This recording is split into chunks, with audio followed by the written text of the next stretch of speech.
Hello बच्चों आज हम लोग अपने चैप्टर नंबर 2 के लेक्चर नंबर 15 में आ गए हैं।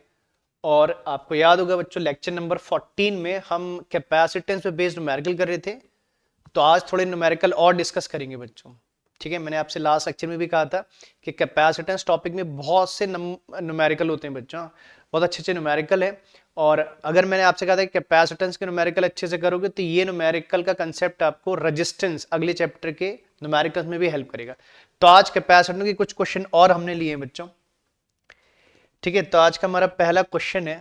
एक बार क्वेश्चन रीड कर दे रहे हैं, क्वेश्चन का डायग्राम आपको दिख रहा होगा साइड में। क्या बोल रहे हैं, मैं क्वेश्चन रीड कर दे रहा हूं बच्चों। बोल रहे हैं two parallel plate capacitor X and Y, दिख रहा है आपको डायग्राम में। दो parallel plate capacitor X and Y है जो सीरीज में कनेक्टेड है। ठीक है, have the same area of plate, दोनों का प्लेट एरिया बराबर है। हम प्लेट एरिया को ए मानते हैं बच्चों, तो दोनों एक्स एंड वाई का प्लेट एरिया ए मतलब सेम है। And same separation between them, तो इनका प्लेट एरिया सेम है। हम प्लेट एरिया को ए मानते हैं तो दोनों के लिए प्लेट एरिया को ए मानेंगे। और बोल रहे हैं प्लेट सेपरेशन भी सेम है, और प्लेट सेपरेशन को हम स्मॉल डी मानते हैं बच्चों। तो दोनों के लिए ए और डी सेम है। अच्छा, आगे क्या बोल रहे हैं, देखिए x has air between the plates, तो जो एक्स है उसकी प्लेट के बीच में एयर है। While Y contain a medium of K is equal to 4, और जो Y वाला कैपेसिटर है बच्चों, इस Y वाले कैपेसिटर की प्लेट के बीच में एक डाइलेक्ट्रिक मीडियम है जिसका डाइलेक्ट्रिक कांस्टेंट कितना दे रखा है आपको, 4 दे रखा है बच्चों। और आप जानते हो बच्चों कि अगर हम पैरेलल प्लेट कैपेसिटर के बीच में एक डाइलेक्ट्रिक मीडियम डालते हैं और अगर उस मीडियम का डाइलेक्ट्रिक कांस्टेंट K है तो कैपेसिटेंस K टाइम बढ़ जाती है। तो आप ये कह सकते हो कि Y की कैपेसिटेंस X से K टाइम ज्यादा होगी, क्योंकि बाकी फैक्टर दोनों के लिए सेम ही है। ठीक है, चलो वो बात अभी हम आगे भी करेंगे बच्चों। ठीक है, तो क्वेश्चन ये एक बार फिर समझ लीजिए, क्या बोला उसने कि दो पैरेलल प्लेट कैपेसिटर है जो आपको डायग्राम में दिख रहे हैं, सीरीज में कनेक्टेड है। इन दोनों का प्लेट एरिया सेम है, दोनों का प्लेट सेपरेशन सेम है। डिफरेंस क्या है कि एक्स के प्लेट के बीच में एयर है, जबकि वाई वाली जो कैपेसिटर है उसके प्लेट के बीच में एक डाइलेक्ट्रिक मीडियम है। इसका डाइलेक्ट्रिक कांस्टेंट कितना है बच्चों, 4 है।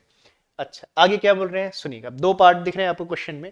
फर्स्ट पार्ट में क्या पूछ रहे हैं बच्चों हमसे, बोल रहे हैं calculate capacitance of each capacitor. तो आपने एक्स एंड वाई की इंडिविजुअल कैपेसिटेंस बतानी है, और उसके लिए कुछ आपको डेटा गिवन है। बोले if equivalent capacitance of the combination is 4 microfarad. ठीक बच्चों, तो फर्स्ट पार्ट में क्या बोल रहे हैं, आपको इस अरेंजमेंट की टोटल कैपेसिटेंस गिवन है, दैट इज व्हाट 4 माइक्रोफैरड। आपसे इन दोनों की इंडिविजुअल कैपेसिटेंस पूछ रहे हैं। ठीक है, चलिए फर्स्ट पार्ट ये है। 3 पार्ट आपको दिख रहे हैं बच्चों। सेकंड पार्ट क्या है, calculate the potential difference between the plates of the X and Y. फिर आपने क्या करना है, एक्स एंड वाई में पोटेंशियल ड्रॉप बताना है। और आप देख रहे हो बच्चों डायग्राम में टोटल पोटेंशियल अप्लाइड कितना है, 15 है। तो आपने बताना है एक्स में कितना ड्रॉप होगा और वाई में कितना ड्रॉप होगा। ठीक है, टोटल गिवन है, इंडिविजुअल पोटेंशियल ड्रॉप बताना है दोनों प्लेट में। अभी आगे समझते हैं इस बात को। फिर लास्ट पार्ट में क्या बोल रहे हैं, what is the ratio of electrostatic energy stored in X and Y. फिर आपने क्या करना है, एक्स में एनर्जी स्टोर और वाई में एनर्जी जो स्टोर हो रही है उस एनर्जी स्टोर का रेशियो बताने बच्चों। तो एनर्जी स्टोर के आपने 3 फॉर्मूले पढ़े बच्चों, याद है, Q square upon 2c, half C V square, half Q into V. तो देखेंगे लास्ट में जो भी डेटा होगा मेरे पास, मैं उनसे दोनों की एनर्जी निकाल के उसका रेशियो निकाल दूंगा। ठीक है, चलिए पहले फर्स्ट पार्ट की तरफ चलते हैं बच्चों। ठीक है, तो चलिए इसका सॉल्यूशन देख लेते हैं। समझना बच्चों, अच्छा क्वेश्चन है ये आपका PYQ, मतलब प्रीवियस ईयर बोर्ड में आए हुए क्वेश्चन है। मैंने आपसे पहले कहा था बच्चों, हम मोस्टली वही क्वेश्चन कर रहे हैं जो प्रीवियस ईयर बोर्ड में आए हुए क्वेश्चन है, ये NCERT क्वेश्चन है। ठीक है, हमारा फोकस इंपॉर्टेंट क्वेश्चन पर है कि कम टाइम में अच्छे क्वेश्चंस कर पाए बच्चों। चलिए अब बात कर लेते हैं। हाँ, तो इसने क्या बोला बच्चों, देखो हमसे पहले पार्ट में बोल रहे हैं कि क्या करिए, इन दोनों की कैपेसिटेंस बता दीजिए, टोटल कैपेसिटेंस गिवन है। तो मैं मान लेता हूं एक्स वाले कैपेसिटर की कैपेसिटेंस को CX मान ले रहा हूं, कैपेसिटेंस ऑफ एक्स जो हमें बतानी है, और हमें वाई की कैपेसिटेंस बतानी है बच्चों, और आपको टोटल कैपेसिटेंस जिसे इक्विवेलेंट भी कहते हैं गिवन है, this is what 4 micro farad. समझना बच्चों, ठीक है। और आप देख रहे हैं दोनों किस में कनेक्टेड है बच्चों, सीरीज में कनेक्टेड है। और सीरीज में टोटल कैपेसिटेंस को क्या लिखते हैं बच्चों, 1 अपॉन, अगर मैं सीरीज का फॉर्मूला लगाऊं तो क्या लिखूंगा, 1 upon C equivalent is equal to 1 upon C X plus 1 upon C Y. लेकिन अगर आप डायरेक्ट, ध्यान देना बच्चों, अगर मैं डायरेक्ट सीरीज कॉम्बिनेशन का फॉर्मूला लगा दूंगा तो दो अननोन एक रिलेशन से सॉल्व नहीं होंगे। तो आप सीरीज का फॉर्मूला लगाने से पहले देखिए एक्स एंड वाई में क्या रिलेशन है बच्चों। तो सुनिए, मान लेते हैं, मैं साइड में लिख दे रहा हूं, एक्स की जो कैपेसिटेंस है, कैपेसिटेंस ऑफ एक्स, मैं न्यूमेरिक वैल्यू की बात नहीं कर रहा हूं, नॉन न्यूमेरिक वैल्यू की बात कर रहा हूं। जैसे मान लेते हैं इसका प्लेट एरिया कितना है बच्चों, ए, और इसका प्लेट सेपरेशन डी है, और बोल रहे हैं इनके बीच में एयर है। तो आप जानते हो इस केस में कैपेसिटेंस कितनी होती है, epsilon not a by D. मैं डायरेक्ट नहीं लिख रहा हूं, मैं थोड़ा है ना एक्सप्लेन करके लिख दे रहा हूं बच्चों। तो कैपेसिटेंस ऑफ एक्स कितनी होगी, epsilon not a by D, जहां ए प्लेट का एरिया है, डी प्लेट सेपरेशन है, और अगर प्लेट के बीच में एयर है तो फॉर्मूला होता है epsilon not a by D. अब क्या है, जो वाई वाला कैपेसिटर है बच्चों, ठीक है, उसका प्लेट एरिया और सेपरेशन एक्स जैसे है, बस उसके प्लेट के बीच में एक डाइलेक्ट्रिक मीडियम है जिसका डाइलेक्ट्रिक कांस्टेंट 4 गिवन है बच्चों। तो आप जानते हो अगर कैपेसिटर की प्लेट के बीच में कोई डाइलेक्ट्रिक मीडियम है तो कैपेसिटेंस के टाइम क्या होती है बच्चों, इंक्रीज हो जाती है। तो इसकी कैपेसिटेंस होगी के epsilon not a by D, और के की वैल्यू क्वेश्चन में गिवन है बच्चों 4, तो आप इसे कह सकते हो 4 epsilon not a by D. तो मींस आप ये कह सकते हो कि जो y की कैपेसिटेंस है वो 4 time of capacitance of x है। देखो बच्चों, ये कैपेसिटेंस ऑफ x हो गई, तो capacitance of y is 4 time the capacitance of x, ठीक है ना। अब हम y को x से रिप्लेस कर सकते हैं ना बच्चों, तो हमको एक रिलेशन मिल गई x एंड y में। बस अब क्या करेंगे, अब जैसे मैंने कहा ये दोनों सीरीज कॉम्बिनेशन में बच्चों, और इसकी टोटल कैपेसिटेंस गिवन है, तो आप क्या लिखोगे, 1 upon C equivalent is equal to 1 upon C X plus 1 upon C Y, और सी वाई को हम क्या करेंगे 4 टाइम्स सी ऑफ एक्स लिख देंगे, तो इससे मेरा एक्स आ जाएगा, फिर एक्स से मैं क्या निकाल लूंगा बच्चों, वाई निकाल लूंगा। तो चलिए समझते हैं बच्चों। तो अगली शीट में इसको सॉल्व कर लेते हैं ना। अब हम क्या करते हैं, टोटल कैपेसिटेंस का फॉर्मूला लगा देते हैं बच्चों।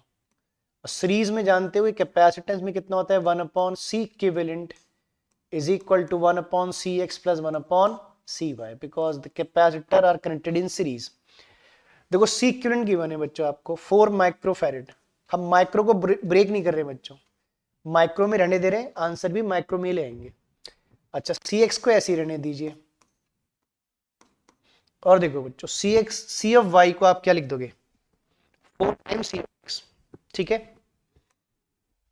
तो C ऑफ y कितना रहेगा, 1 upon 4 time C of X, ठीक है। अब इसको सॉल्व कर लो बच्चों। अब देखो सिंपली आपका आंसर आ जाएगा। देखो इधर 4cx कॉमन कर लोगे, सॉरी एलसीएम कर लोगे 4cx, तो कितना आएगा 4 प्लस 1 5, ठीक है ना। देखो 4cx एलसीएम कर लो तो इधर आ जाएगा 4, इधर 1, तो 4 प्लस 1 5 आ जाएगा।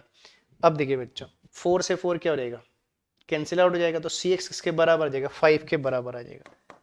Therefore C of x is equals to कितना आ गया, 5 माइक्रोफैरेड। तो आपकी x की कैपेसिटेंस आ गई बच्चों कितनी, 5। तो जो x वाला कैपेसिटर था इसकी कैपेसिटेंस हमारी कितनी आ गई, 5 माइक्रोफैरेड। और देखो y के जो कैपेसिटेंस है वो x से 4 टाइम है, लेकिन therefore capacitance of y, therefore C of y कितना था, 4 टाइम्स Cx, और Cx कितना आ गया बच्चों 5, तो कितना हो गया 20 माइक्रोफैरेड, ठीक है। तो इस तरीके से बच्चों हमने क्या किया, एक्स एंड वाई की क्या निकाल दी, individual capacitance with the help of total capacitance. बात समझ रहे हैं, ठीक है। चलिए ये तो गया हमारा फर्स्ट पार्ट। मैं बच्चों पहले तीनों पार्ट कर दे रहा हूं, फिर आपको नोट करवा दूंगा। चलिए अब सेकंड पार्ट में देखते हैं, सॉरी सेकंड पार्ट में चलते हैं। देखो सेकंड पार्ट क्या था बच्चों, अब आपसे बोल रहे हैं calculate the potential difference between the plates of X and Y. अब आपने क्या करना है, इस एक्स एंड वाई की जो प्लेट है इनमें क्या बताना है, पोटेंशियल ड्रॉप बताना है, ठीक है ना। तो मान लेते हैं जो एक्स वाली प्लेट में पोटेंशियल ड्रॉप है उसे Vx मान लेते हैं, पोटेंशियल ड्रॉप अक्रॉस एक्स, और y वाली प्लेट में क्या है, पोटेंशियल ड्रॉप को Vy मान लेते हैं। मैं ऐसे लिख देता हूं इधर बच्चों, ये अगली शीट में लिख देता हूं। हमें अब क्या निकालना है, सेकंड पार्ट में आगे हम लोग। सेकंड पार्ट में क्या करना है बच्चों हमने, अब सेकंड पार्ट में आगे हम लोग, हमें निकालना है potential drop across X over potential drop across Y बताने हैं बच्चों। बात समझ रहे हैं? चलिए वापस आ जाते हैं। तो मैंने x में पोटेंशियल ड्रॉप को vx मान लिया, y में पोटेंशियल ड्रॉप को vy मान लिया। ठीक बच्चों, अब आप जानते हो किसी भी कैपेसिटर में पोटेंशियल ड्रॉप निकालने के लिए क्या चाहिए, तो होता है v equal to Q by सी।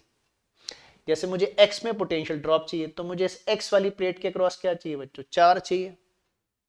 ठीक है ना, और इसकी कैपेसिटेंस अभी हमने कैलकुलेट कर ली। सिमिलरली y में भी क्या चाहिए बच्चों, आपको चार्ज चाहिए। अगर y में चार्ज मिल जाएगा तो ठीक है, तो y की कैपेसिटेंस पता है, y की भी क्या आ जाएगा, पोटेंशियल ड्रॉप आ जाएगा।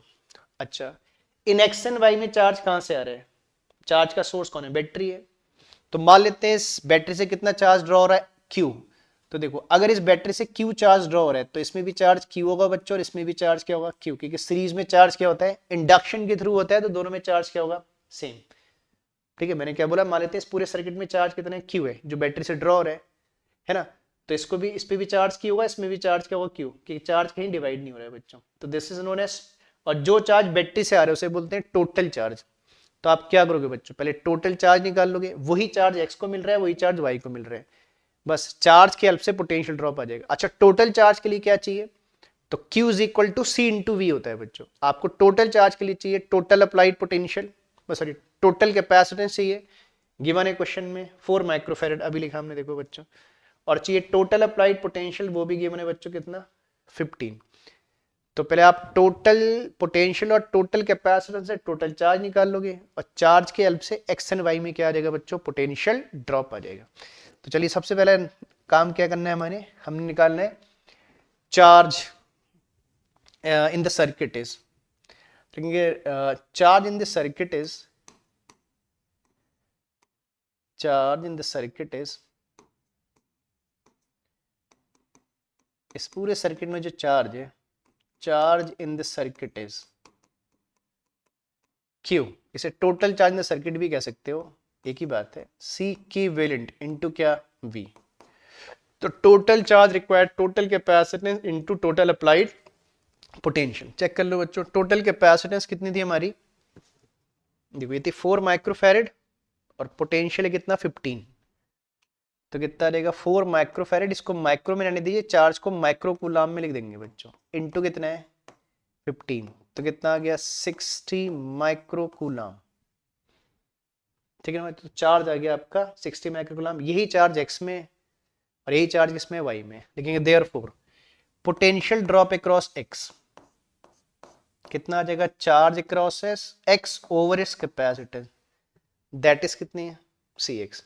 चार्ज कितना आ गया बच्चों आपका 60।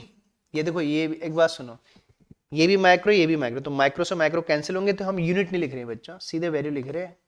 तो 60 और सी एक्स कितना आया था हमारा, देखो बच्चों इधर लिखा है साइड में 5।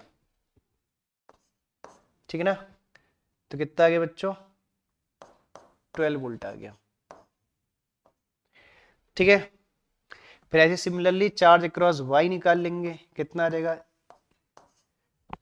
सॉरी पोटेंशियल अक्रॉस वाई निकाल लेंगे तो आ जाएगा चार्ज अक्रॉस वाई, ये भी क्यू है बच्चों, और इसकी कैपेसिटेंस कितनी है, सी वाई। चार्ज कितना है 60, और y की कैपेसिटेंस कितनी आई बच्चों 20, तो कितना आ गया 3 वोल्ट। और देखो 12 प्लस 3 कितना 15, और ये आना भी चाहिए बच्चों 15, क्यों, क्योंकि टोटल 15 वोल्ट इन दोनों में ड्रॉप होगा। तो इसमें कितना हो रहा है 12, इसमें 3, तो 12 प्लस 3 15। ठीक बच्चों, तो वो लॉजिक भी यहाँ पर, मतलब आंसर भी हमारा सही आ रहा है, लॉजिकली सही है हम लोग। ठीक बच्चों, तो हमने क्या निकाल दिया फिर potential across the plate of each capacitor आ गया हमारा। ठीक है, तो पोटेंशियल भी आ गया। अब एक लास्ट बात और है बच्चों, पहले तीनों पार्ट में आपको बता देता हूँ, फिर आपको नोट करवा दूंगा, नोट कर लेना आप लोग स्क्रीन को पॉज करके। अच्छा, पहले चेक कर लेते हैं कि ये इस पार्ट में क्या था। तीसरे पार्ट में बोल रहे हैं what is the ratio of electrostatic energy stored in X and Y. तब आपने क्या करना है, इन दोनों में एनर्जी स्टोर्ड का रेशियो निकालना है। अब देखो एनर्जी स्टोर्ड के बच्चों 3 फॉर्मूले होते हैं, Q² upon 2C, half CV² और हाफ Q इंटू V। जो आपको ठीक लगता है आप वो लगा सकते हो, आपकी चॉइस है।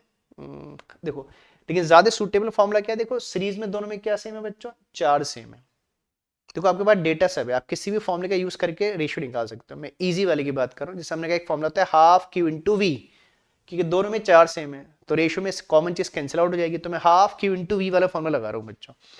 तो अब हमें तीसरे पार्ट में क्या निकालना है, इन दोनों में एनर्जी स्टोर्ड का रेशियो बताना है।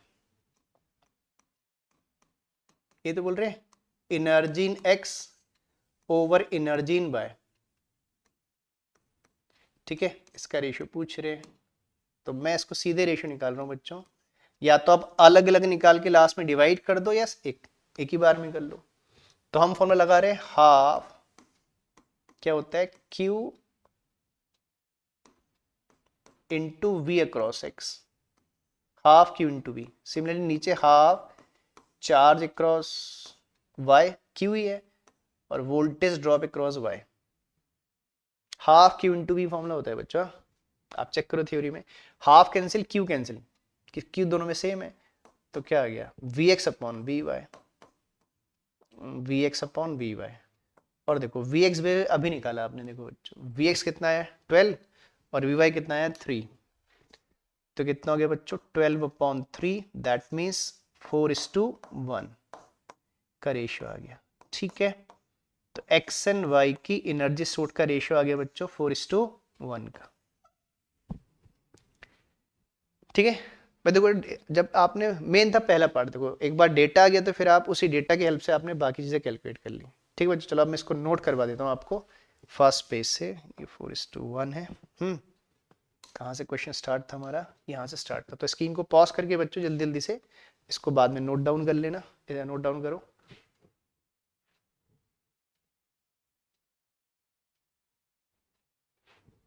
ठीक है, फिर सेकंड शीट का ये है बच्चों, ठीक है। अब आ जाइए लास्ट थर्ड शीट में, थोड़ी सी कैलकुलेशन इधर भी है।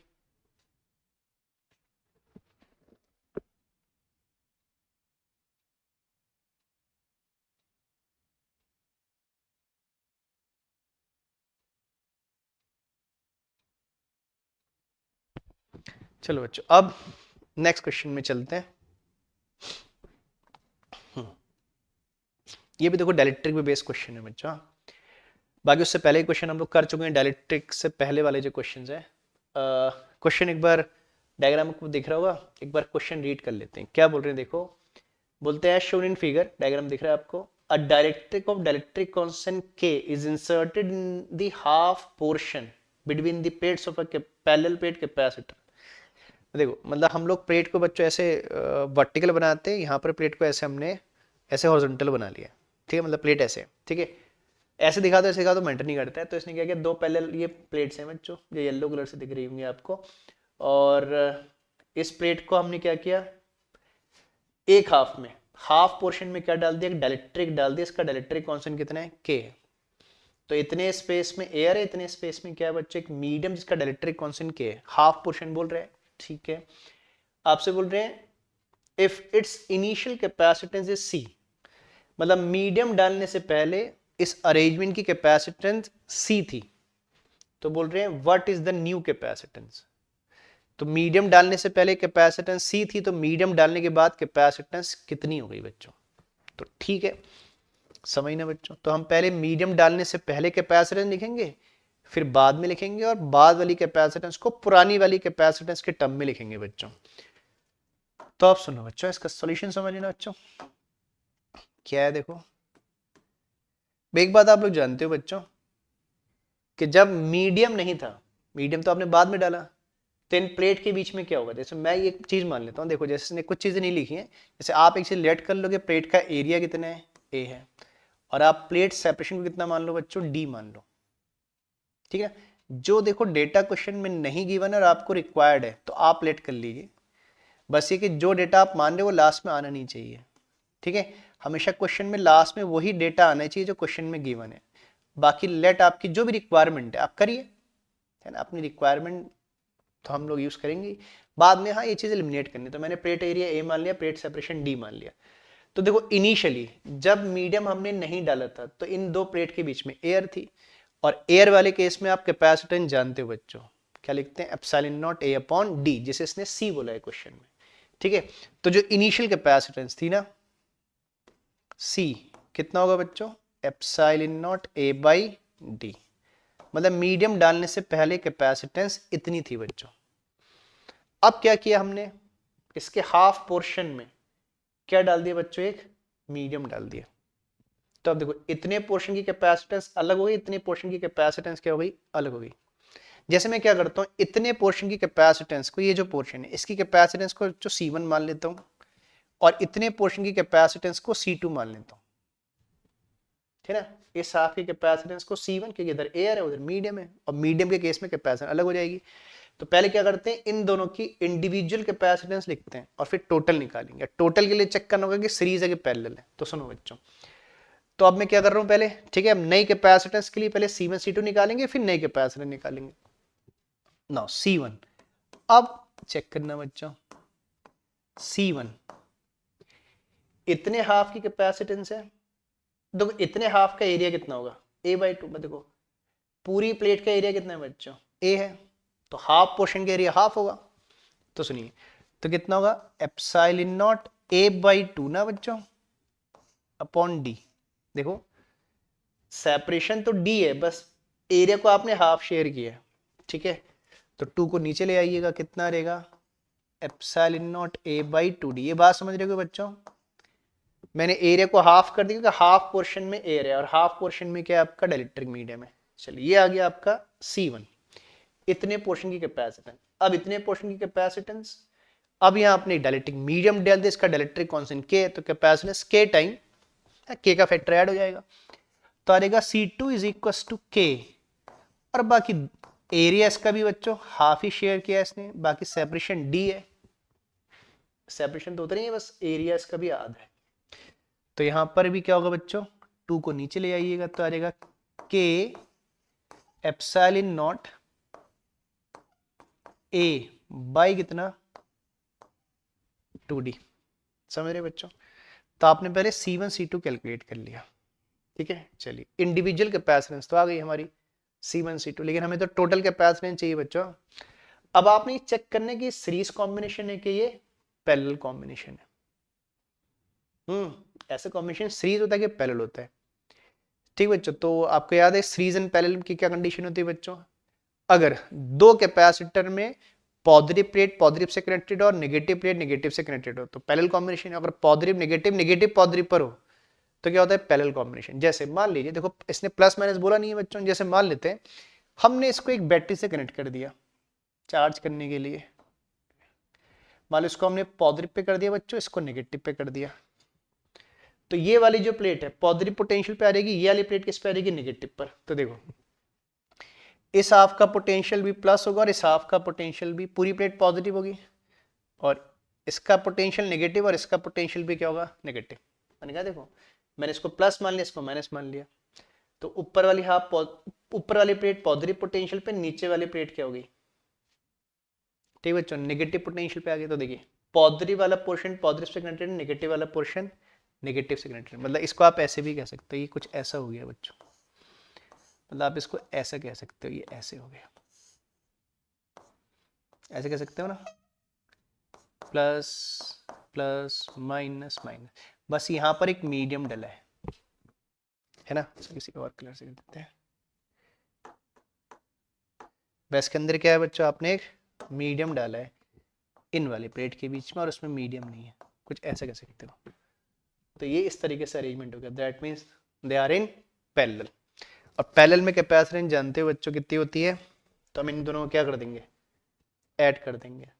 तो जो नई कैपेसिटेंस हो जाएगी उसको हम C डैश मान लेते हैं बच्चों, C1 प्लस C2 के बराबर हो जाएगा, ठीक है। देयरफॉर न्यू कैपेसिटेंस इज, ठीक है, therefore new capacitance becomes, therefore new capacitance is, इसको क्या मान लेंगे बच्चों, C डैश मान लेते हैं, लास्ट में C के टर्म में लिख देंगे, और C डैश कितना हो जाएगा, C1 प्लस C2 हो जाएगा। बस इन दोनों को ऐड कर लीजिए बच्चों। चलो अगली शीट में कर लेते हैं। लिखते हैं देयरफॉर सी डैश, देखो चेक कर लो बच्चों, C1 कितना है, epsilon not A upon 2D, तो ये है epsilon not A over 2D, और दूसरे वाले में K का फैक्टर ऐड है बच्चों, epsilon not A by 2D, ये भी इतना ही है, बस K का तो एडिशनल फैक्टर है, चेक कर लो, ठीक है ना। तो कॉमन कर लो जो कॉमन हो रहा है, ठीक है। तो कॉमन क्या हो जाएगा बच्चों, कॉमन हो जाएगा epsilon not A upon 2D, और बचेगा 1 प्लस के या K प्लस 1, जो लिख देते हैं, एक ही बात है, ठीक है। और देखो A और D तो हमने लेट किया ना बच्चों, क्वेश्चन में गिवन नहीं था, क्वेश्चन में तो आपको क्या गिवन थी, पुरानी कैपेसिटेंस, और पुरानी कैपेसिटेंस कितनी थी, epsilon not A upon D। तो देखो बच्चों यहाँ पर चेक कर लो, ये जितना फैक्टर है epsilon not A upon D वाला फैक्टर, इतना फैक्टर C हो जाएगा, तो C बाई 2 हो जाएगा ये, तो C बाई 2 इंटू 1 प्लस के, तो नई कैपेसिटेंस इतनी हो जाएगी बच्चों, ठीक है, ये आ जाएगा, this is called new capacitor, समझ रहे हो बच्चों, ठीक है। चलिए इसको भी नोट कर लीजिए, अच्छा क्वेश्चन है, इस टाइप के क्वेश्चन पूछे जाते हैं बच्चों, नोट करना बच्चों इसको।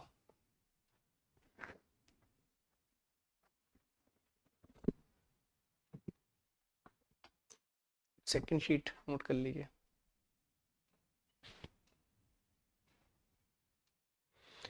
ठीक बच्चों, चलो नेक्स्ट क्वेश्चन में चलते हैं।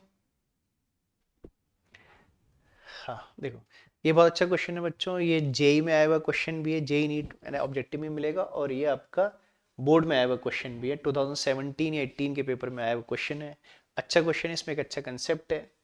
मैं कहता हूँ ना देखो बच्चों, जितना हम लोग थ्योरी में नहीं सीखते उससे ज़्यादा न्यूमेरिकल में सीखते हैं, ठीक है। तो हर न्यूमेरिकल में कुछ ना कुछ एक पॉइंट होता है सीखने का, तो इसमें बहुत कुछ सीखने के लिए कुछ है आपको। चलो क्वेश्चन एक बार देख लेते हैं, बाकी डायग्राम आपको दिख रहा होगा बच्चों, क्वेश्चन रीड कर लेते हैं एक बार, क्या बोल रहे हैं देखो, two identical parallel plate capacitor A and B, identical मतलब इनका प्लेट सेपरेशन बराबर है, इनका प्लेट एरिया बराबर, आइडेंटिकल और क्या होता है बच्चों कैपेसिटर में, तो प्लेट एरिया बराबर होगा और प्लेट सेपरेशन बराबर होगा, किसका, ए एंड बी का, ठीक है। Are connected to a battery of V volt, ठीक है, ये दोनों आपका एक बी वोल्ट की बैटरी से कनेक्टेड है बच्चों, with the switch S closed, देखो हमारे डायग्राम में तो उसने उस स्विच को ओपन दिखा रखा है, मतलब पहले स्विच क्लोज होगा बाद में ओपन किया गया होगा ना, आगे पढ़ लेंगे क्वेश्चन में। तो स्विच को पहले क्या कर रखा है इन्होंने बच्चों, ऐसे नहीं, हमारे डायग्राम में ओपन दिखाया है, वैसे क्लोज बोल रहे हैं, मतलब दो दो केसेस हैं बेसिकली बोल रहे हैं, the switch is now open and the free space between the plates of the capacitor is filled with a dielectric constant K। जैसे मान लो कि पहले स्विच क्लोज रहा होगा, फिर आपने उसको क्या कर दिया, ओपन कर दिया, सही ये ओपन वाली कंडीशन है। अच्छा फिर बोल रहा है कि आपने ओपन किया, और ओपन करने के बाद बोल रहे ना देखिए, the plates of the capacitor is filled with dielectric और डाइलेक्ट्रिक कांस्टेंट के, फिर आपने क्या किया, इसके बीच में भी डाइलेक्ट्रिक कांस्टेंट डाल दिया और बी के बीच में भी क्या कर दिया, डाइलेक्ट्रिक कांस्टेंट डाल दिया, मतलब दो केस हैं बच्चों, मतलब पहले इन दोनों के बीच में एयर थी और की क्या था, प्रेस थी की, और दोनों में एयर थी, फिर बाद में आपने की को क्या किया, ओपन कर दिया, और फिर ओपन करने के बाद दोनों के बीच में एक डाइलेक्ट्रिक कांस्टेंट डाल दिया, इसका डाइलेक्ट्रिक कांस्टेंट के, ऐसा बोल रहे हैं बच्चा, ठीक है, यही बोल रहे हैं देखो। अच्छा बोल रहे हैं find the ratio of the total electrostatic energy stored in both capacitor before and after the introduction of the dielectric, ठीक है। तो मींस क्या बोल रहे हैं, find the ratio of total electrostatic energy, total मतलब दोनों की एनर्जी का सम, है ना। तो आपसे टोटल एनर्जी पूछ रहे हैं डायरेक्टिव मीडियम डालने से पहले और डायरेक्टिव मीडियम डालने के बाद, बोल रहे हैं देखिए capacitor before and after the introduction of the directive, ठीक है। तो दो केस है बच्चों, पहला केस है जब इनके बीच में डायलेक्ट्रिक नहीं और की प्रेस्ड है, दूसरा केस है जबकि ओपन और इनके बीच में डायलेक्ट्रिक मीडियम है। तो आपने इन दो केस की एनर्जी का रेशियो बताने हैं बच्चों, मेरी बात समझ रहे होंगे। चलिए तो हम इसको केसेस ही मान लेंगे, केस 1 और केस 2, फिर दोनों की एनर्जी का रेशियो निकालेंगे बच्चों, कि केस में बता देंगे ना केस का मतलब क्या है, ऐसे डायरेक्ट लिखेंगे तो कंफ्यूजन हो सकता है। तो केस 1 क्या है, पास केस है कि जो स्विच है वो क्लोज है और ए एंड बी के बीच में क्या है, एयर है। ठीक, केस वन का मतलब है व्हेन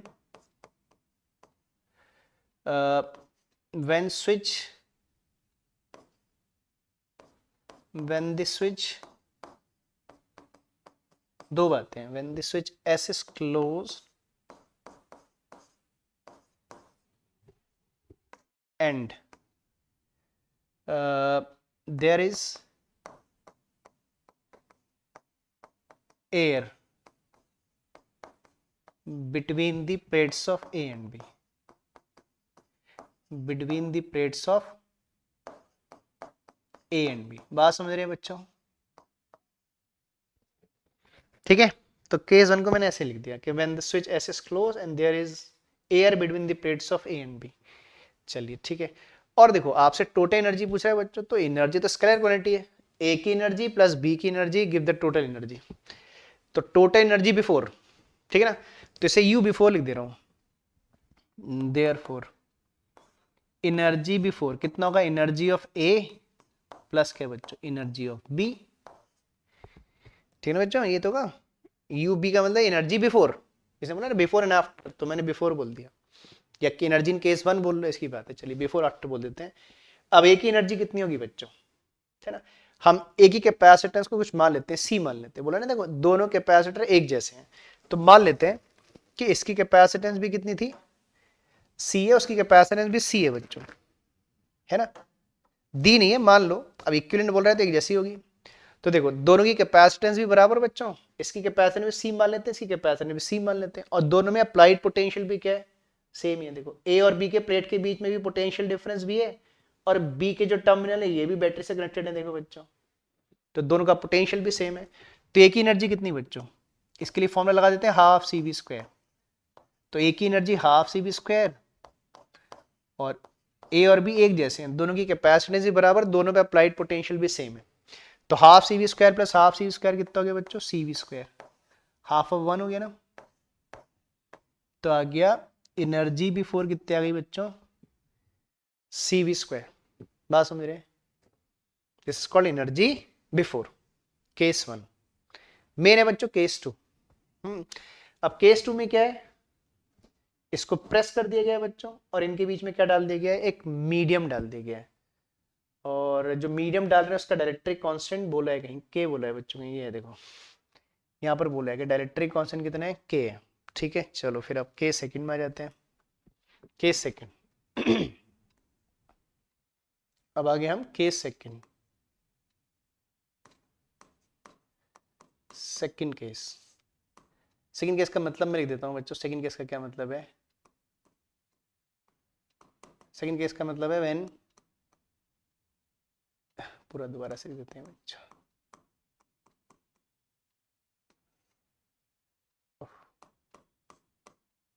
सेकंड केस में लिखेंगे व्हेन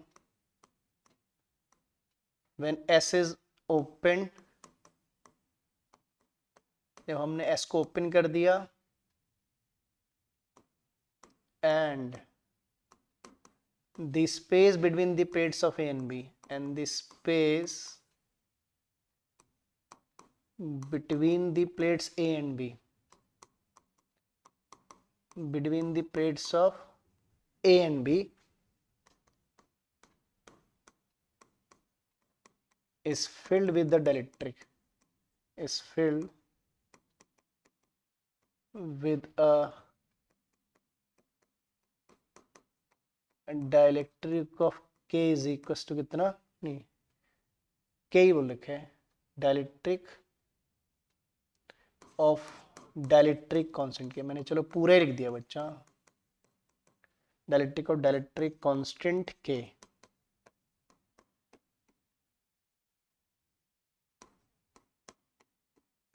अब यही समझना बच्चा, बच्चे यही गलती करते हैं। अब क्या होगा, ठीक है, देन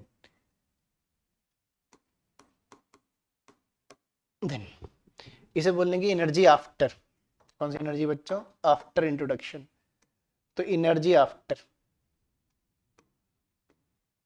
और देखो एनर्जी क्या होगा, energy of A plus energy of B. अब सुनना बच्चों, अब कुछ ना कुछ तो चेंज आएगा, ठीक है। तो क्या चेंज आएगा, चलो डायग्राम में वापिस चलते हैं। देखो आप जानते हो कि डाइलेक्ट्रिक डालने से, अब इतने पीछे हमने इतने क्वेश्चन कर लिए बच्चों, कैपेसिटेंस के टाइम बढ़ जाती है। इसकी कैपेसिटेंस पहले कितनी थी, सी, तो आप कितनी जाएगी, के टाइम सी हो जाएगी। इसकी कैपेसिटेंस भी कितनी जाएगी, के टाइम सी हो जाएगी। तो पोटेंशियल तो सॉरी कैपेसिटेंस तो के टाइम बढ़ जाते हैं, लेकिन कहते हैं कि मीडियम डालने से पोटेंशियल के टाइम डिक्रीज हो जाता है बच्चों। मीडियम डालने से पोटेंशियल के टाइम डिक्रीज होता है, लेकिन यहां पर एक ट्विस्ट है बच्चों। देखो हमने कहा कि इन जनरल पोटेंशियल मीडियम डालने से पोटेंशियल के टाइम डिक्रीज हो जाता है। तो देखते हैं क्या यहां पर ऐसा हो जाए। देखो बच्चों, जब आपने इस की को क्या किया, ओपन किया, इस की को ओपन किया, देखो एक की ए और बी के बीच में लगी, जब आपने की को ओपन किया तो देखो बी जो था ये बैटरी से डिस्कनेक्ट हो गया, देखो इसका कनेक्शन बैटरी से ब्रेक हो गया, लेकिन स्टिल देखो A still is connected to the battery. देखो ए अभी भी क्या है, बैटरी से कनेक्टेड है बच्चों। हाँ अगर की इधर होता है ना तो दोनों डिस्कनेक्ट हो जाते, लेकिन की क्या है, ए और बी के बीच में, तो आपने जब की को ओपन किया तो बी क्या हो गया, डिस्कनेक्ट हो गया, लेकिन ए अभी स्टिल कनेक्टेड है बैटरी से। तो देखो, तो बी में जब आपने मीडियम डाला तो बी का तो पोटेंशियल के टाइम घट गया बच्चों, लेकिन ए का पोटेंशियल के टाइम नहीं घटा। क्यों, क्योंकि जब तक ये ए इस बैटरी से कनेक्टेड है तो बैटरी इसके पोटेंशियल को अपने बराबर क्या करेगी, मेंटेन करेगी। कोई भी कैपेसिटर बैटरी से कनेक्टेड है तो उस कैपेसिटर का पोटेंशियल बैटरी के बराबर है। तो देखो बैटरी इसको तो घटने से नहीं रोक पाई बच्चों ना, क्योंकि वो तो बैटरी से डिस्कनेक्ट हो गया, लेकिन बैटरी ने इसको बचा लिया घटने से, तो इसका पोटेंशियल क्या रहेगा बच्चों, वी ही रहेगा, ठीक है। और उसका के टाइम डिक्रीज हो जाएगा कि बैटरी उसको अब बचा नहीं पाएगी, इसको बैटरी ने मेंटेन कर लिया। बस यही मेन पॉइंट है इस क्वेश्चन में बच्चों, अगर ये आपने समझ लिया तो फिर क्वेश्चन आसान है ना। बच्चे क्या करते हैं, इसका भी पोटेंशियल घटा देते हैं, उसका पोटेंशियल भी घटा देते हैं, यही गलत हो जाएगा क्वेश्चन बच्चा। तो चलिए आ जाते हैं वापस अपने क्वेश्चन के सॉल्यूशन में, कहाँ थे हम तो हमने कहा देखो फॉर्मूला वही है हाफ सी वी स्क्वायर, तो यहाँ कैपेसिटेंस तो के टाइम बढ़ गई बच्चों, के इंटू सी हो गई, और ए का पोटेंशियल मैंने क्या कहा, बैटरी ने मेंटेन कर लिया अपने बराबर, ठीक है। अब इधर आ जाइए, बी की भी देखो कैपेसिटेंस तो के टाइम बढ़ गई, लेकिन इसका पोटेंशियल बच्चों के टाइम घट गया क्योंकि बैटरी से डिस्कनेक्ट हो गया, और जब बैटरी से डिस्कनेक्ट हुआ आपने मीडियम डाला, और मीडियम डालने से पोटेंशियल के टाइम घट जाता है बच्चों। अगर ये भी कनेक्टेड होता बैटरी से तो बैटरी इसको भी मेंटेन कर लेते, लेकिन आपने डिस्कनेक्ट कर दिया इसको बैटरी से। बस अब देखो बच्चों क्या करोगे, कुछ कॉमन आ जाएगा, देखो half C V square common आ जाएगा बच्चों, देखो हाफ और सी वी स्क्वायर, इधर भी देखो half C V square common आ जाएगा, तो half C V square common कर लीजिएगा, ठीक बच्चों। Half C V square common आ जाएगा, तो देखो कॉमन करने के बाद इधर तो आपका के बचेगा सिंपली, इधर देखो बच्चों, इधर के का स्क्वायर है, एक के इधर है, तो के से के का स्क्वायर चले जाएगा तो 1/k आ जाएगा, आ जाएगा। तो ये एनर्जी क्या आ गई, आफ्टर आ गई। आपसे बिफोर एंड आफ्टर या आफ्टर बिफोर का रेशियो पूछा है ना बच्चों, देख चेक कर लेते हैं एक बार थोड़ा सा, बिफोर आफ्टर, आफ्टर बिफोर हमें निकालना है, बिफोर एंड आफ्टर, हमें निकालना है बिफोर एंड आफ्टर का रेशियो। तो therefore you before over you after, तो यू बिफोर कितना था बच्चों आपका, देखो सी वी स्क्वायर था, चेक करा देता हूँ, ये देखो सी वी स्क्वायर था तो यू बिफोर कितना है, सी वी स्क्वायर, यू आफ्टर कितना हो गया बच्चों, हाफ सी वी स्क्वायर के प्लस 1/k, इसको भी एलसीएम एलसीएम कर लेंगे। देखो सी वी स्क्वायर से तो सी वी स्क्वायर क्या हो जाएगा बच्चों, कैंसिल, ये 2 क्रॉस होकर ऊपर चले जाएगा, तो एक तो सी वी स्क्वायर कैंसिल हो जाएगा, ये 1/2 को मैं क्रॉस करके ऊपर 2 लिख दे रहा हूँ, नीचे आप चाहो तो के एलसीएम कर लो या ऐसे भी छोड़ सकते हो, चलो के को एलसीएम कर लेते हैं। अगर के को एलसीएम कर लोगे तो कितना रहेगा, के स्क्वायर प्लस 1 आ जाएगा बच्चों। बस अब इस के को नोमिनेटर में शिफ्ट कर दीजिए, तो फाइनली आंसर ये आ जाएगा बच्चों, इधर लिख देता हूँ मैं, you before over you after, ये हो जाएगा 2k अपॉन के स्क्वायर प्लस 1, ठीक है, तो बहुत अच्छा क्वेश्चन है बच्चों। तो देखो इस क्वेश्चन में एक सीखने वाली बात थी कि जब तक कोई कैपेसिटर बैटरी से कनेक्टेड है, मीडियम डालने से कैपेसिटेंस घट सॉरी पोटेंशियल घटेगा नहीं, बैटरी मेंटेन करेगी। ठीक, चलो इसको नोट कर लो बच्चों, इधर से नोट कर लो।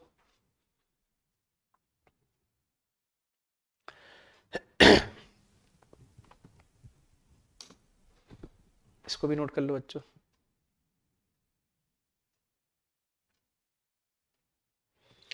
ठीक है, चलो फिर नेक्स्ट क्वेश्चन में चलते हैं। हाँ, अब ये भी एक अच्छा क्वेश्चन है बच्चों। ऐसे क्वेश्चन में ग्राफ पे बेस्ड क्वेश्चन काफी पूछे जाते हैं, ये सब प्रीवियस ईयर्स क्वेश्चन है, पूछे गए क्वेश्चन है। चलो एक बार क्वेश्चन को रीड कर लेते हैं। ग्राफ आप देख रहे हो किनारे पर, क्या बोल रहे हैं? The given graph shows the variation of charge Q versus potential difference V। तो दिख रहा है Q एंड V के बीच में ग्राफ है बच्चों, ठीक है ना। बोल रहे हैं for to capacitor C1 and C2, मतलब आपने दो कैपेसिटर के लिए ग्राफ प्लॉट किया, मतलब पहले एक के लिए किया, उसको प्लॉट कर दिया, फिर दूसरे के लिए प्लॉट किया, दोनों का प्लॉट एक ही में कर दिया, ठीक है। अच्छा, बोल रहे हैं for to capacitor C1 and C2। अच्छा, आगे बोल रहे हैं the two capacitor have same plate separation, मतलब दोनों का D सेम है बच्चों ना। बोल रहे हैं but the plate area of C2 is double than that of C1, लेकिन C2 का जो प्लेट एरिया इसे A कहते हैं, वो C1 से डबल है। मतलब अगर आप C1 को A मानोगे तो C2 2A होगा, ठीक है, ऐसा बोल रहे हैं। अच्छा, फिर बोल रहे हैं which of the lines in the graph correspond to C1 and C2 and Y। तो आपने पहचानना है बच्चों, इसमें से उसने बोला ना कि दो कैपेसिटर हैं, तो आपने पहचानना है कि A कौन है और B कौन है, मतलब इसमें से C1 कौन है और C2 कौन है, इसमें से C1 और C2 कौन है। तो देखो ऐसे क्वेश्चन करने के बहुत से तरीके हैं बच्चों, डिफरेंट तरीके होते हैं। बुक्स में भी अलग अलग बुक में अलग तरीके से सॉल्व किया होगा, लेकिन इसका बेस्ट मेथड होता है स्लोप मेथड। स्लोप मेथड है ना, इसका सबसे सही मेथड होता है। मतलब ऐसे क्वेश्चन आपको आगे के चैप्टर्स में भी आएंगे, तो इन सभी क्वेश्चन को आप स्लोप मेथड से आसानी से कर सकते हो, मतलब एक ही मेथड को हर जगह फॉलो कर सकते हो, है ना। तो एक बार आप स्लोप मेथड सीख गए तो फिर आपके लिए आगे भी ऐसे क्वेश्चन बहुत से मिलेंगे, आपको आसानी रहेगी। चलो बच्चों समझ, पहले ग्राफ में जाने से पहले एक बात है बच्चों, देखो जो उसने एरिया और प्लेट सेपरेशन की बात की है, हाँ, तो समझना बच्चों, सॉल्यूशन समझते हैं। पहले जो क्वेश्चन में कुछ बातें बोल रहे हैं, ग्राफ में बाद में चलेंगे, पहले इसने जो क्वेश्चन में कुछ बातें बोली हैं, जैसे ने बोला कि दोनों का प्लेट एरिया, देखो आपको C1 C2 के बीच में रिलेशन पता होना चाहिए। जब तक आप C1 C2 के बीच में रिलेशन नहीं जानते होगे तो A और B को नहीं पहचान पाओगे कौन C1 है कौन C2 है। तो पहले C1 C2 की बात कर लेते हैं। तो इसने बोला देखो दोनों का प्लेट कहाँ गया, प्लेट सेपरेशन सेम है, लेकिन C2 का प्लेट एरिया C1 से डबल है। तो मान लेते हैं C1 को लिख रहा हूं मैं, मान लेते हैं जो C1 कैपेसिटर है इसका प्लेट एरिया A और प्लेट सेपरेशन D है। देखो जब तक मीडियम की बात नहीं बोल रहे तो हम parallel plate capacitor with air वाला केस मानते हैं बच्चों। तो हम माने जो C1 कैपेसिटर है उसका plate area A, plate separation क्या है D है। अब इसने बोला जो C2 कैपेसिटर है उसका प्लेट सेपरेशन तो D है बच्चों, लेकिन उसका प्लेट एरिया C1 से डबल है, तो इसका अंदर उसका प्लेट एरिया 2 है, लेकिन देयरफॉर C2 क्वेश्चन के अकॉर्डिंग कितना होना चाहिए, एप्सिलॉन नॉट 2A ओवर कितना D। ठीक बच्चों, उसका प्लेट एरिया डबल है, प्लेट सेपरेशन सेम है। तो देखो आप ये कह सकते हो कि C2 है वो ट्वाइस दी C1 है, ऐसे कह सकते हो कि C2 इस ट्वाइस ऑफ क्या है C1 है। या इसको आप ऐसे भी कह सकते हो बच्चों कि C2 C1 से क्या है मोर है, ऐसे भी कह सकते हो, ट्वाइस है या मोर है। तो देखो इससे एक हिंट मिला बच्चों, हम क्या करेंगे, देखो आप जानते हो कैपेसिटेंस Q एंड V का रेशियो भी होता है, V C is equal to Q by V होता है ना।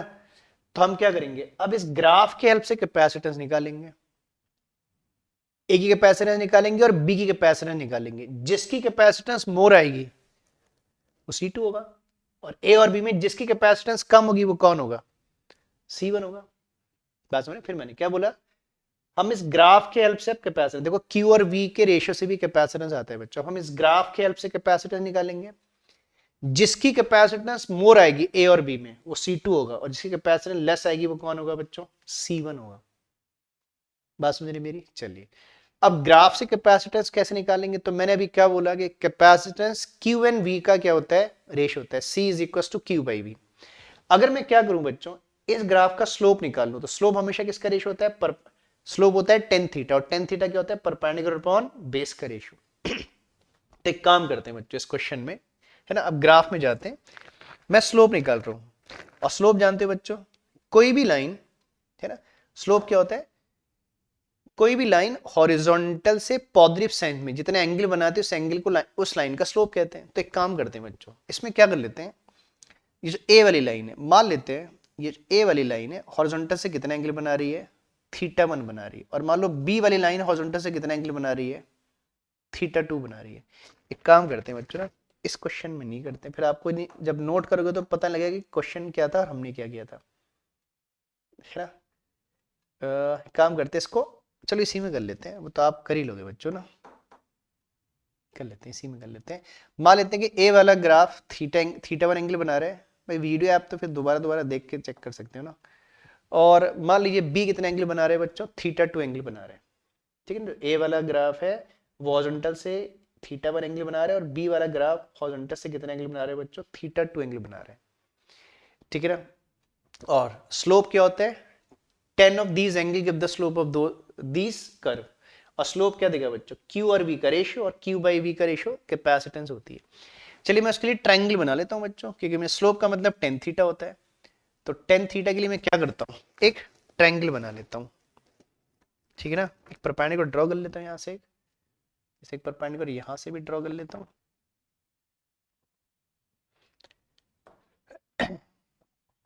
ठीक है ना। सिमिलरली एक परपेंडिकुलर यहां से भी ड्रॉ कर लेता हूं बच्चों, एक परपेंडिकुलर ड्रॉ कर लेता हूं।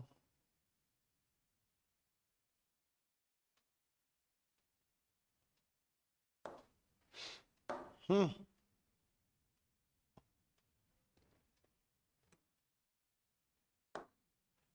मैंने यहां से भी परपेंडिकुलर ड्रॉ कर लिया,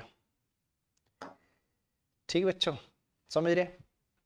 तो मुझे टेन थीटा के लिए मैंने दो ट्रायंगल बना लिए बच्चों, एक ए का ट्रायंगल जिसमें थीटा वन एंगल आ रहा है, बी का ट्रायंगल में थीटा टू एंगल आ रहा है। अब क्या करते हैं, अब समझना देखो, अब हम ग्राफ से चल रहे हैं बच्चों, हम ग्राफ में चलते हैं, ग्राफ के बेस पर बोल रहे हैं हम, अब हम ग्राफ से करते हैं।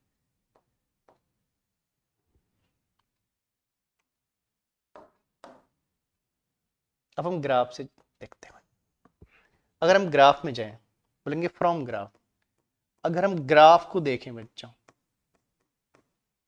तो ग्राफ में देखें तो आपको दिख रहा है clear angle theta one is more then theta two.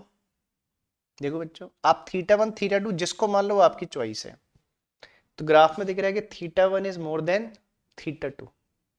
अब मैं क्या करता हूं, taking tan both the side, क्योंकि स्लोप के लिए मुझे टेन चाहिए, लेकिन देयर फोर मैं दोनों साइड टेन ले रहा हूं बच्चों, therefore tan theta one is more than कितना, tan theta to,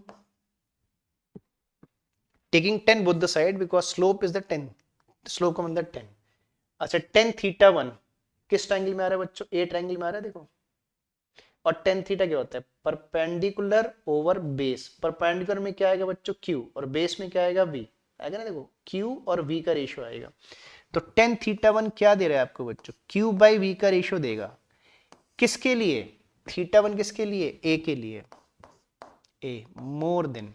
similarly tan theta two भी क्या देगा बच्चों, क्यू, परपेंडिकुलर में क्यू है बेस में भी है, तो क्यू बाई वी का ratio, it also give the ratio of Q by V for graph B.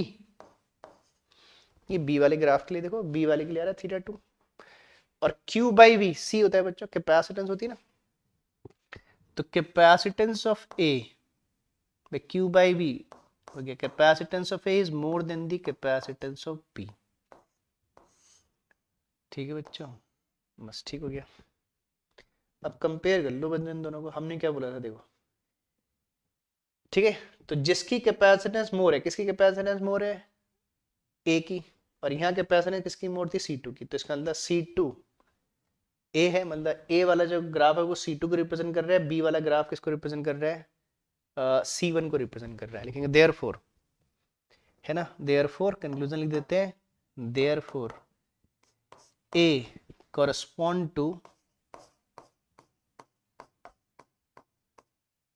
correspond to C2 and B correspond to, and B पूरा लिख देता हूं चलो, कोरस्पॉन्ड टू C1।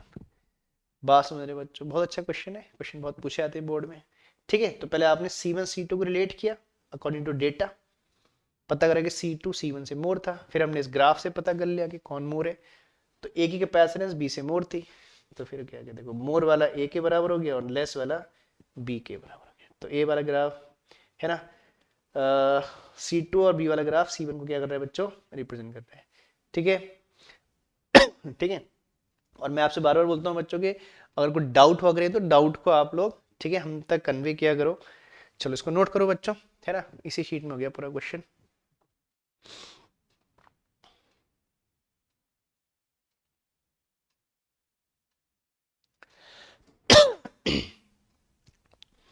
ठीक बच्चों, चलो तो देखो फिर हमने आज इतने क्वेश्चन किए बच्चों, अच्छे क्वेश्चंस थे, है ना, आज के सब क्वेश्चन अच्छे क्वेश्चंस हैं। ठीक है, तो इन क्वेश्चन की प्रैक्टिस करो बच्चों अच्छे से।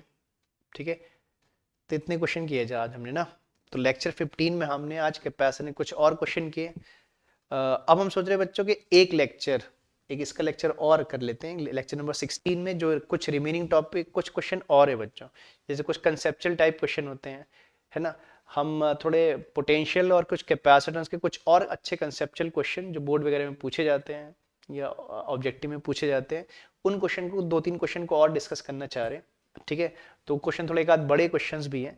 तो आज इस लेक्चर को हम एंड कर रहे हैं बच्चों, और हम सोच रहे हैं एक लास्ट लेक्चर लेक्चर नंबर 16 और कर लेंगे, जिससे हमारा ये चैप्टर नंबर 2 के, ठीक है, क्योंकि देखो ना इस चैप्टर में बच्चों थ्योरी से ज्यादा न्यूमेरिकल है, कैपेसिटेंस के तो हमने काफी न्यूमेरिकल कर लिया अभी तक, लेकिन अभी हमें लगता है कुछ क्वेश्चन और है जो आपको करना चाहिए या हमें आपको बताना चाहिए। कुछ अच्छे क्वेश्चन हैं जो प्रीवियस ईयर बोर्ड में पूछे जाते हैं, क्योंकि कैपेसिटेंस से न्यूमेरिकल वगैरह काफी पूछे जाते हैं बच्चों। ठीक है, तो बच्चों ठीक है, तो आज का लेक्चर कंप्लीट करें, अगले लेक्चर में इस चैप्टर को हम चैप्टर नंबर 2 को कंप्लीट कर लेंगे। ठीक है बच्चों, और देखो हर लेक्चर के एंड में हम बच्चों आपसे एक रिक्वेस्ट करते हैं कि आप इन, है ना, आपको अगर लेक्चर पसंद आ रहे तो आप इन लेक्चर को आगे शेयर किया करो, अपने दोस्तों के साथ शेयर किया करो, आपके जानने वाले कोई बच्चे बाहर रहते हो, ठीक है, जो जेई नीट वाले बच्चे 11 या 12 के बच्चे उनके साथ शेयर करो बच्चों। ठीक है, तो और उनसे सब्सक्राइब करने के लिए बोला करो। ठीक है, चलो हम ठीक है, होप करते हैं कि आप, है ना, हमारी बात को आगे कन्वे करोगे बच्चों। चलिए तो आज हम लोग इस लेक्चर को यहीं खत्म करते हैं, अगले लेक्चर में जल्दी हम इस चैप्टर को कंप्लीट कर लेंगे। चलिए चलिए ठीक है, आज के लिए थैंक यू।